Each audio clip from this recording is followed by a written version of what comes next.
Welp, this is going to be a bit outside of what I usually do, but I just finished reading the latest Bleach chapter, in what might come to be the beginning stage for an arc set up to redefine what we know about the Bleach world. The chapter title is New Breaths from Hell, and it is the first chapter in the Howl from the Jaws of Hell arc.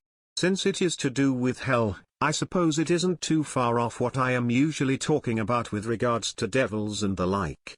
But enough with the preamble. This isn't going to be a review of the chapter. You can go to plenty of other people for that. No, what I want to discuss is how everything we just learned in this chapter is an absolute and complete redefining of how we thought the system of Bleach worked.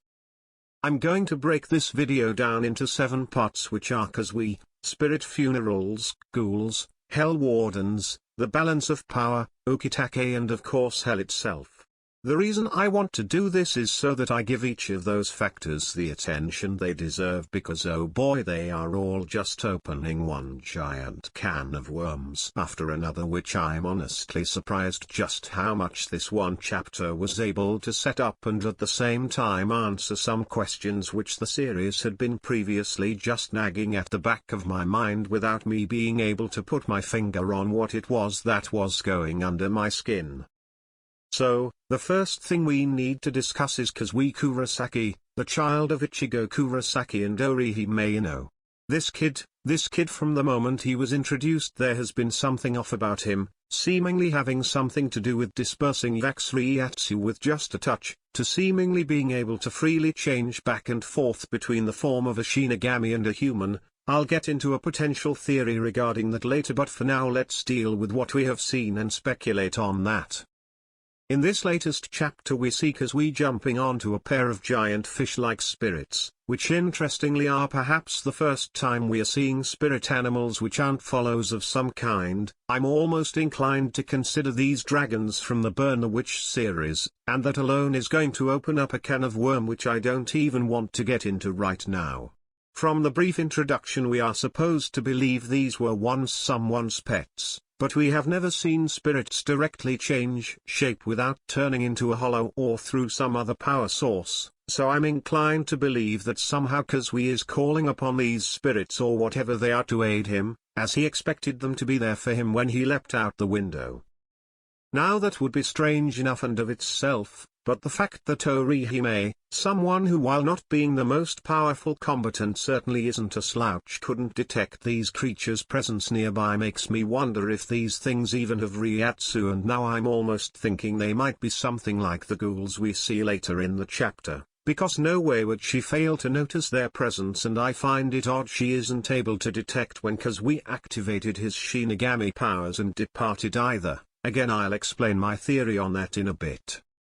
The next odd thing we see this kid pull off is when he takes a spirit of a presumable recently deceased man to a small stone shrine, and through performing several motions with his hands is able to summon 2 large spiritual eyes, which take to observing him, Kon and the man he brought with him, before a large portal opens up and hell butterflies come spewing out of it. This however is no ordinary portal to the Soul Society, no sliding doors, and it isn't even like the makeshift portal that Kisuke used to send Ichigo and friends into the Soul Society. This portal has teeth and resembles a mouth. I'll just put it bluntly here, it seems like Kazui was able to summon up a miniature portal to hell. And this isn't the first time he has done this from the way he reacts, and he also doesn't seem to consider hell to be a hostile environment given how he reacted to it, telling the deceased man that he won't be lonely if he goes in here. So, for whatever reason, hell responds to his summoning, something we have never been shown before.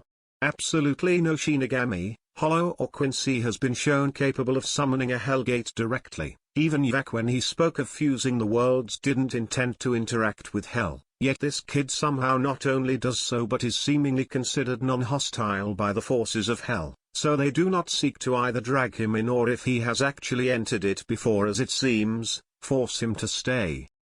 This kid is officially the most confusing part of this chapter, to the point I'm willing to make a bet that he ends up being part of the key to stopping whatever is going on, either directly or indirectly.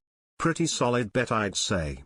Now about that theory I had about him, and please do hear out my reasoning before you jump to conclusions. What if Kazui was stillborn? Or wasn't born in the realm of living at all. Seems a bit dark, doesn't it? But we know Kubo isn't afraid to go dark when the need arises. This would explain why he can casually shift between human and Shinigami form. He doesn't actually have a physical body. Further supporting this theory is that we haven't seen him interact with anyone who isn't at the least spiritually inclined. This would also explain why, despite being so young, he is capable of bringing out his Shinigami powers, because it's just like how a Shinigami doesn't have to switch between a civilian and a Shinigami, they just are a Shinigami, and they can release their power when needed. Now if that was true, what would it have to do with him having a connection to hell? Well, what if when Kazui was born or when his spirit came into being, hell decided to claim him for itself, sensing the latent power of Ichigo and the reality-bending power of Orihime, hell took Kazui and decided to grant him its blessing. Of course, Ichigo would have gone to save him, in a similar manner to how he went to save his sister in Hellverse movie, only this time around it wouldn't be Ichigo getting the power of hell but an infant Kazui. And for whatever reason hell decides to let them leave, while at the same time leaving its seed within both the spirit and mind of an infant Kazui. Now before you dogpile on me saying that doesn't make sense and hell has never shown to do something like that, I'd like to refute by saying, what do we really know about hell? Its motivations and reasons for doing whatever it does? We know next to nothing. And if you don't like the idea of hell kidnapping Kazui, you could go with what in my mind is probably more likely but less interesting option, with hell just taking it upon itself to infuse Kazui with its power without actually having him to come to hell at all. This is more likely but also means that he would lack the instinctive connection to hell from infancy but wouldn't really alter too much else other than meaning Ichigo has prior experience with hell, which I think would make things interesting, but either way the basics of the theory that hell has chosen Kazui for whatever purpose. Now why would it be Kazui? Why not Ichigo? Why not Aizen or Yak? I believe the answer is that Kazui, owing to being born from a man with spiritual power rivaling or even surpassing a head captain level Shinigami and a woman who can alter reality, might have had something to do with it. We already know that being around incredible powerful spiritual energy can cause alterations to a person's soul. So whatever combination came from those two and perhaps exposure to the power of the Soul King caused, it took hell's interest, more than any other character who has been presented in the series. This is just my theory and you're free to pick holes in it and tell me how silly or outlandish it is, but please do tell me about your own theories in return. Now we move on to spirit funerals, an event that has only just recently been told to us about in this latest chapter, where after 12 years after a captain's class Shinigami's death, a hollow is captured and killed in front of their grave, an event which only captains are supposed to be able to attend. Only rather than a simple ritual to pay respects, according to Shunsui and Sailaporo, it is a way to send captain class Shinigami to hell because their Aishi is too powerful to remain as a corpse in the Soul Society. Now if that isn't a major kick in the teeth regarding how Shinigami treat their deceased comrades, I don't know what is. But of course, this is only a theory on Shunsui's part, and we can't exactly trust Sailaporo even if we currently don't see him having a reason to lie about it, other than to get under the skin of his enemy. But if we take this as a fact, then who created this ritual? Why are only captains allowed to attend the ritual? Why is a hollow required for it to work? What happens to the spirit during the 12 years before the ritual is performed? Are they in a sort of stasis?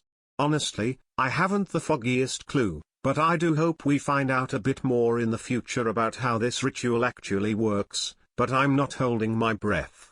The only thing which I can imagine, is that only captains are present because of the resulting reaction, or because they are supposed to keep it a secret. On top of that, why is it only Shinigami captains who died in battle that have this ritual performed upon them? That I could not say. Perhaps if a Shinigami is to die of old age their power disperses. Not that any Shinigami would probably have ever died of age given how Yamamoto was still around and kicking. The hollow might be required for hell to take the Shinigami and hollow spirit and create some kind of melding, creating a new existence in hell. Neither a hollow nor a Shinigami, but also not like Aizen, who apparently went beyond them, or Ichigo, who is a fusion of them. This would be something more drastic and like if you went the exact opposite way to Izane, still being beyond both of Hollow and Shinigami, but in a drastically worse way.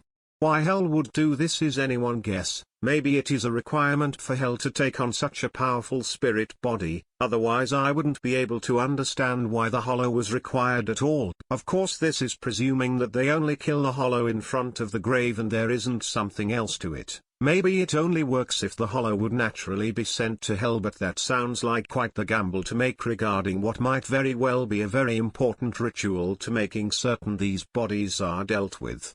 And of course, how do the Shinigami sent down there react? Are they even the same Shinigami anymore? It also doesn't seem like it has to be their grave specifically, as we see that when the ghouls, who seem to be like hollows from Hell, were killed in front of Ichigo, who had the substitute Soul Reaper badge on him, a gift from Ukitake, the ritual was completed. This perhaps means that the Hollow nor the Shinigami need to be directly in the presence of the body, but needs to have something which had some lingering amount of their spiritual energy with them to act as a conductor. Either way, it is certainly an interesting and potentially cool piece of world building. I wonder if it ties in with the stuff we learned about the three worlds, the Soul King and everything from the Can't Fear Your Own World light novels. But moving on. So, ghouls, what are ghouls? They seem to be Hell's variation on hollows, but I'm not certain about that. Given how Sailaporo was a hollow and still resembles a hollow despite being a Hell, and doesn't seem to at the very least consider himself a ghoul. So, what are these creatures? Well, like how I mentioned Shinigami and hollows bonding together? Yeah, that's exactly what I think these ghouls are, because the idea of spirits in Hell turning into ghouls seems a bit too much of a repeat of how spirits in the world of the living turn into hollows. They could also just be spirits which resided in Hell, which was given Hell's power for whatever purpose but weren't able to contain it and thus became ghouls. Why they would then fulfill the role of a hollow for a Shinigami is unknown. Also, they don't have Reiatsu, or at the least they don't have any Reiatsu which a bunch of Vice Captain level Shinigami plus Ichigo could detect, which in and of itself is a confusion that makes no sense. Even Izane in his god form had Reiatsu, you just couldn't sense it, and I really doubt these creatures are that strong given how easily they were slaughtered. So, what gives? Well, what if they are empty? What if they are the empty husks of spirits who were so tormented by Hell they broke apart and only left these shells to wander and do Hell's bidding? We know Hell takes sinners, maybe this is the final result of the torment of Hell. Either way, they don't seem to be particularly strong or have any special abilities, thus far at the very least. That could quite quickly change. Now, Hell Wardens, what exactly are Hell Wardens? Well, we know almost nothing other than they seem to have, at least according to Sailaporo, the ability to see things, perhaps seeing through the ever-watchful eye of Hell, which seem to be able to pick up sinners no matter where they are. More than that, owing to the name, they seem to have at least some authority in Hell, but at the same time aren't free to do as they please, as we see the only known warden get dragged back into the Hell Gate, apparently by Ukitake, who was allowed to attack him from within the Gate of Hell, which spontaneously appeared behind the former Espada. Which to me speaks to Hell and Ukitake both wanting to deal with the Hollow, or at the very least Hell not wanting him to do something. Because as powerful as Ukitake is, I'm not certain he could bend Hell's Gate to his whim. Now what powers do these wardens get?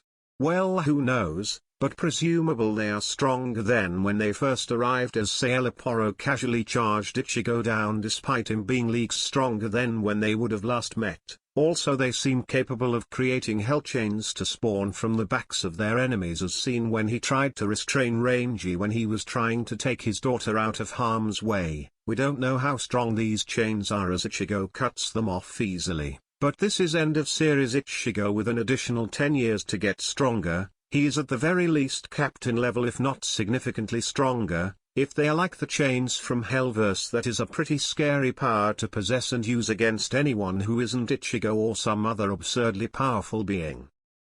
As for what the duties of a Hell Warden would be, they might be sent after those who try and escape Hell or are responsible for the torment of the souls within Hell, or they could even just make up Hell's own fighting force, like how the Soul Society has Shinigami, the world of the living has Quincy and Fullbringers, and Waco Mundo has hollows, hell has wardens. They could also be used by hell to retrieve the souls of powerful sinners who can't just be nabbed by Hell's Gate, which would be interesting, like hell's own personal hit squad, but why it would send them after the vice captains and Ichigo is unknown unless that wasn't part of hell's plan, and that's why it allowed Ukitake to axe Sailaporo for acting out on his own selfish desires. But that's all I can possibly think of with the current information we have. Now we move into what to me might be the most interesting part of what we learned in this latest chapter. Hell is part of the balance of power. We have always heard that Quincy's were a danger to the balance between the Soul Society, the world of the living, and Waco Mundo because they destroy souls, and it means that there is too many souls in one side or the other. But apparently that isn't all we have to consider now. Hell is actually part of the equation, but it seems to operate on a different system to the balance which we are used to dealing with in the Bleach universes. Rather than being dependent on the number of souls, it seems to be dependent on a power balance. According to Sailaporo, at the very least, it was the tremendous Ryatsu of Aizen and Vak kept the mouth of hell in check, preventing the gate from being opened, but with the sort of death of Vak and subsequent loss of his power and the sealing of Aizen, the gate has started to be forced open from Hell's side. This is because of them sending powerful Shinigami like Yamamoto, Unohana and Ukitake down into Hell. Think of it like a gate which can swing in two directions, but when the pressure is equal the gate won't open, or in this case up until recently the pressure was against Hell, so when it opened the gate rather than spilling out, things were pulled in instead, but now the pressure values have been reversed and things are spilling out. If this is what Hell wants or not is currently unknown, but I would hazard a guess that it isn't, given how it reacted to Sailaporo getting loose in the world of the living. How IT intends to deal with this is unknown, and if there even is a way to deal with this issue is unknown. Perhaps the only way is to kill off those within Hell, if they can even be killed, or have more powerful beings like Aizen and Vak come into being on the outside of Hell to put the favor back in the world outside of Hell, but obviously that is easier said than done. So perhaps they will have to unseal Aizen and have him act as a keystone for the gate, similar to what happened with Vak and the other three worlds. I don't think he would do so willingly, however, and forcing him would be difficult if not outright impossible. There isn't much to discuss regarding this beyond what might happen if the balance is completely thrown off, but I personally don't have any thought on that at the moment other than just the prisoners of Hell getting loose. But I can't say how that would be much worse than just regularly dealing with hollows and other enemies in the series. We can only wait and see for now. So, if there was one captain in all of Bleach who came off as being a mystery to me, other than Kisuke, it would be Ukitake. He was sick from way before the beginning of the series, yet was still a captain and was willing to face off against Yamamoto alongside Shunsui, which speaks to his power despite his illness. He either proposed the idea of the substitute Shinigami badge or made it himself, which seems rather underhanded if you ask me, given what it had the capacity to do. We later learn about him possessing one of the arms of the Soul King inside of himself. He attempted to use it to become the new Soul King, and also we never got to see his Bonkai, one of the few captains who, even in additional material, we didn't learn their Bonkai. The only other one which comes to mind is Yoruichi, who we never see with her Zanpakuto in the current timeline. So, when he suddenly becomes relevant, you bet I'm going to sit up and pay attention to what is going on. So Sailaporo, as he is getting stabbed, refers to him as Divine Vow, and from what we see, Ukitake's Zanpakuto Shokai protrudes from the gate of Hell to impale the former Espada, with it being several times larger than when we actually saw him using it. Now what does this mean? Well, obviously, Ukitake is now in Hell, of course, but does this mean he is trapped there? Is he now working with Hell for whatever reason? Does the title of Divine Vow have anything to do with it? Who knows? I certainly don't. Although I do find it interesting to note that the Hell Gate allowed Ukitake to intervene, so obviously Hell is either forcefully making use of him or he has chosen to work with Hell, most likely the latter in my own option. What does this mean in the long run? Well, personally I'm hoping it means we might actually get to see Ukitake's Bonkai at some point. It also means we might actually get to see him fight at full strength without whatever issue he has getting in the way of him using his full strength. We might also find out something about how him being the host of the Soul King's arm for so long caused something to occur within him. We already know that just fragments of the Soul King coming together can cause miracles, like what the Hogyoku was capable of, so an entire arm could certainly have caused something to occur without Ukitake being consciously aware of it or not willing to reveal it at the very least. And finally, we get to hell itself. So what do we know about hell? Not much really. It takes in sinners and punishes them, at least according to the Shinigami, who have no jurisdiction over hell and likely don't ever enter it if at all possible. Most of what we know comes from Hellverse, which may or may not be canon to the manga depending on what Kubo says regarding the up-and-coming chapters of this new arc. So far what we can say for certain is that hell has a will of its own and acts independent of the Soul Reapers, the Quincy, the Hollows and seemingly the Soul King, given how Ivac seemed to completely ignore it when he had the power of the Soul King. We also know that for whatever reason Kasui doesn't seem to consider hell bad or unwelcoming, which may or may not be the result of him being welcomed into hell or because he is just a weird kid, but it is still something we shouldn't ignore. And if Hellverse is canon or if Hellverse was repurposed like I suggested for Kasui, then we know a significant amount more about it, but I'm not going to bother trying to prove those points because once again, they might not even be considered canon anymore. So, overall hell is an unknown factor to even the gods of Bleach and has a thus far unknown will and goal for which it has created wardens and taken in powerful Shinigami corps into itself. Why, who can say? Maybe it wants to spew forth into the other worlds. Maybe it doesn't have a choice, or maybe there is absolutely no reason and hell just work on instinct. Whatever the reason is, we probably won't learn it for at least a while yet, and right now, I don't feel like speculating on it. Maybe in another video if anything catches my interest. And that it. Wow, this was so much longer than any of my more recent videos.